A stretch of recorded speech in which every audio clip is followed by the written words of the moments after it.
手機啊跌咗落水咧，依家開唔翻啊！換就貴咯，維修得㗎啦。咁大概收費幾多咧？主板開200到300蚊咁咋。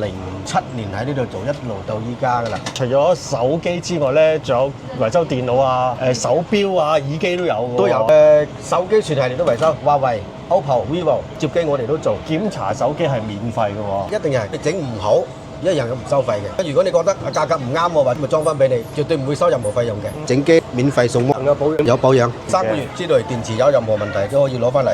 整主板我哋保修1個月，你即係1個月之內你主板有任何問題攞過嚟，我哋係會幫你免費保修嘅。我成日拍片啦 ，iPhone 成日都唔夠容量啊！我 iPhone 得128GB 咁，如果擴到1T 得唔得㗎？得 ，iPhone 個平板都可以擴容嘅，裏邊有啲重要貴重嘅資料，我哋就有呢個技術去攞翻嚟啦。我哋每一台機都有人跟進嘅，同時做嘅。我哋出去行個圈或者食個飯翻嚟就可以攞到機啦。出邊個芒壞咗啫，原裝嘅150蚊，普通嘅100蚊。咁我就要揀原裝啦。電咧好快用完啦。呢啲係好多手機都會有呢種情況。電又價格又如何咧？80、200蚊咁上下。大家好，我係 Robert 啦。依家咧我就身處於華強北啦。平時咧我有好多手機啊、平板啊，咁我成日用啦，都會好容易壞嘅。咁壞咗點咧？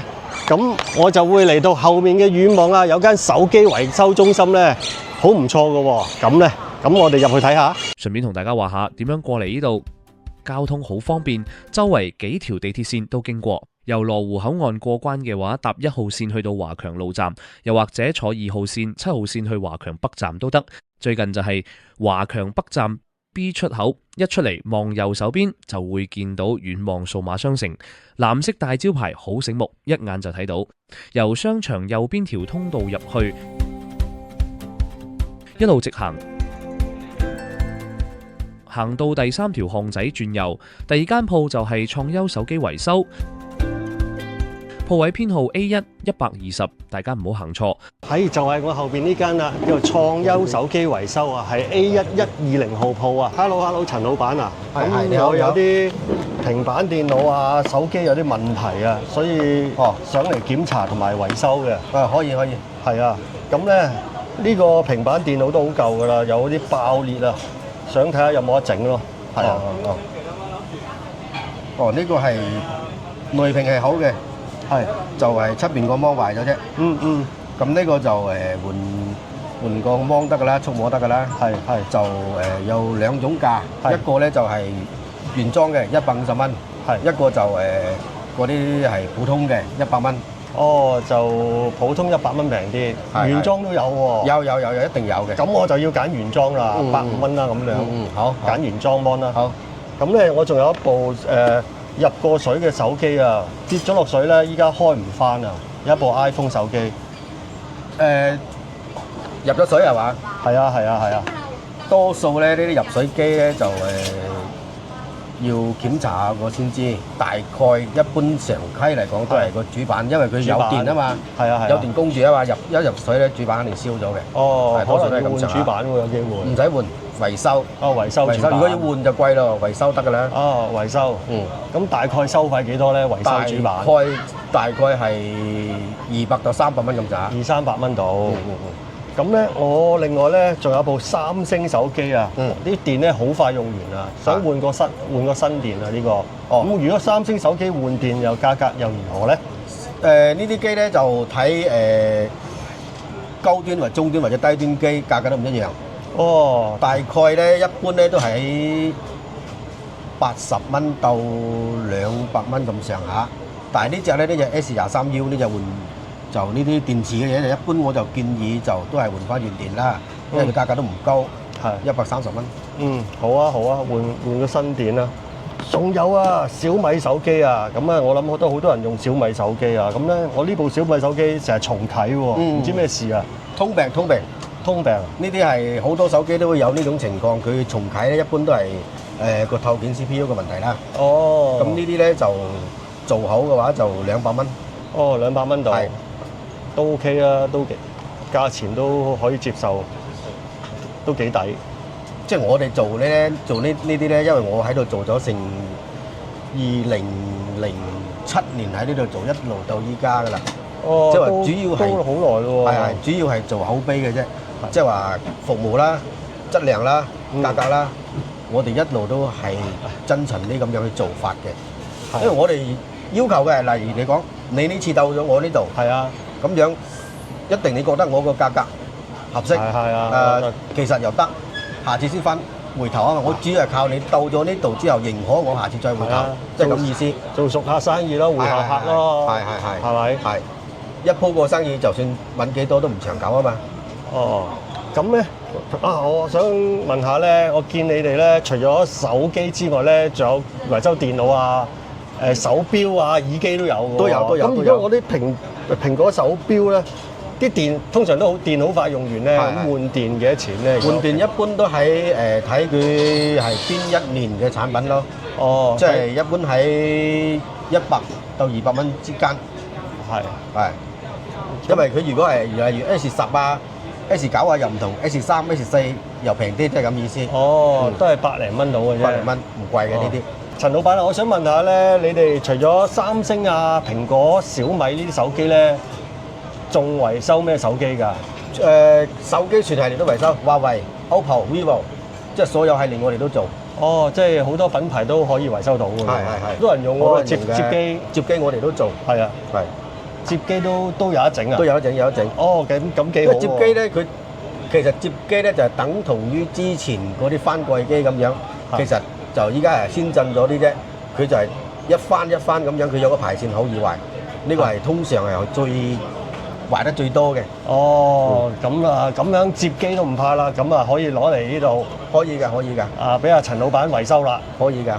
創優手機維修鋪面唔算大，但就有4位維修師傅駐場。今次我一次帶4部機過嚟，師傅可以同時分工維修，慳翻好多時間，人手足夠。平時過嚟整手機都唔使排長龍等好耐。而家師傅幫我整呢部入水嘅蘋果15PM，維修之前會先檢查主板，睇下仲有冇得救。見到佢哋嘅檢測儀器好專業，仲有顯微鏡放大儀器，睇落好夠專業。只要主板收得反，都會盡量幫我保留原裝主板，唔會隨便成塊換。比起直接換新主板呢種維修方式都平好多。檢測過之後，我塊主板係整得反，師傅而家就緊手修復入水主板。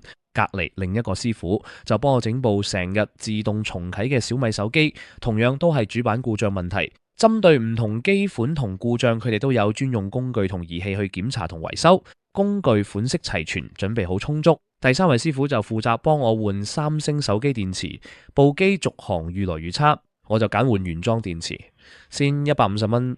師傅攞出嚟嘅新電池我都睇過，同原廠規格完全一樣，而且所有師傅嘅維修工位都喺門口前面，全程維修過程一目了然，操作透明，唔擔心亂換零件。至於塊爆膜嘅平板就由陳老闆負責處理，平板換屏時間會耐少少，要小心分開外屏同內屏，避免碎玻璃刮花內顯示屏，每一個步驟都要好細心。陳師傅手勢好穩陣，拆機嘅時候會將舊屏上面嘅觸控零件、面容組件逐件拆落嚟轉移去新屏幕度，只要零件冇壞都會全部保留，絕對唔會亂換原裝配件。陳老闆啊，啱啱就整緊啲手機啊、平板電腦啦，我想問下咧，咁我咁多部要等幾耐咧？大概係1個鐘到1個半鐘咁上下啦，因為我哋每一台機都有人跟進嘅，唔係同時做嘅。咁 OK 啦，時間都快啊！咁我哋出去行個圈或者食個飯，翻嚟就可以攞到機啦。咁效率都高嘅。係咯，或者你留個電話又得，加個微信又得。但係好咗之後，我發微信你翻嚟得㗎啦。係啊，整好咗就可以發微信通知我。可以。OK，好，咁啊真係夠晒方便啦。微信通知。啱啱就放低咗手機平板俾陳生整啦，要等1個鐘啊！咁我哋都好肚餓啦，去食嘢先，飲翻個下午茶。就喺遠望出嚟啊，對面就係茂業天地啊！咁對面有好多嘢食㗎，咁過去揾嘢食先。茂業天地商場入面食肆選擇好多，有落海薩、pizza、手工國條，亦都有粵式茶餐廳。想食煲仔飯呢度都有齊。慢慢食個午餐，先返去拎返手機，時間就啱啱好。啱啱飲完茶，1個鐘好快過去啦。咁啊，即刻過嚟揾阿陳生攞機。阿陳生，你好，老闆，攞機。搞掂。呢個係 S23換電嗰個，咁就換好咗㗎啦。好。咁呢電池咧，我哋係保養3個月。哦，有保養3個月。知道電池有任何問題都可以攞翻嚟。哦，有問題咁我攞翻嚟㗎啦。係。呢個就係嗰個小米嘅嗰個重啟嗰個。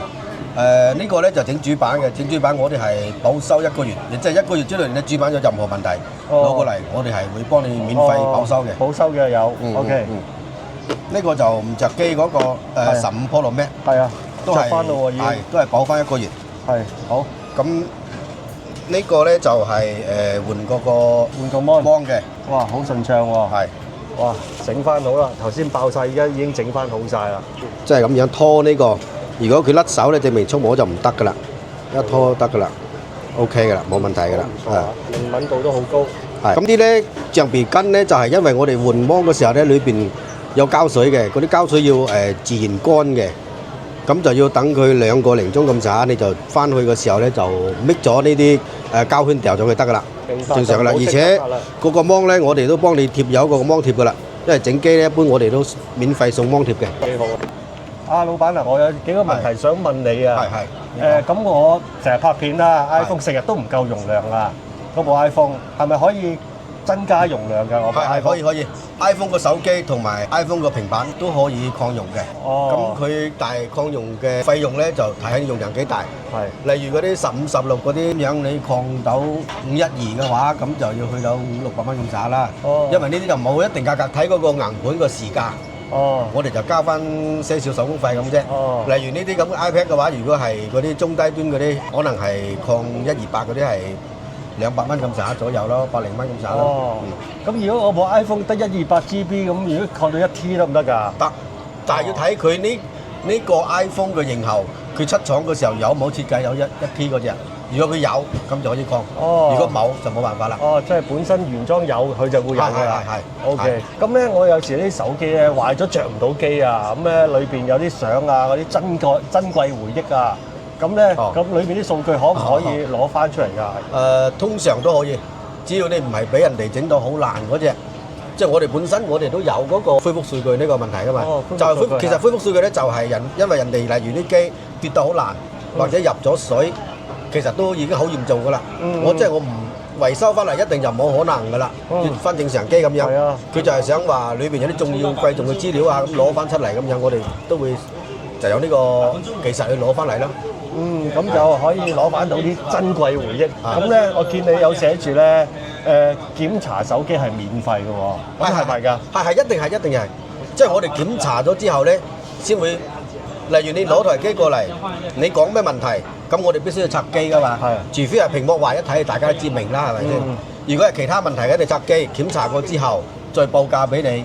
咁樣如果你覺得價格唔啱喎，或者點樣喎，我唔整喎，或者呢台機我冇嗰隻維修價值我唔整，咁咪裝翻俾你，絕對唔會收任何費用嘅。咁啊幾好喎！咁檢查完價唔啱就可以就拍口攞咗就走啦。係。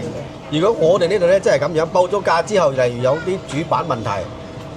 報咗價俾你，你同意整啦。如果我哋整唔好，一樣咁唔收費嘅，即係咁意思。咁做口碑㗎嘛，始終都係。最緊要係做口碑。好啦，咁啊，今集就介紹到呢度啦。咁啊，多謝阿陳生啊，幫我整翻好晒啲機啊。咁我真係好滿意啊，信心保證啊。咁我下次有咩問題都會過嚟揾阿陳生啊。咁下次再見啦，拜拜。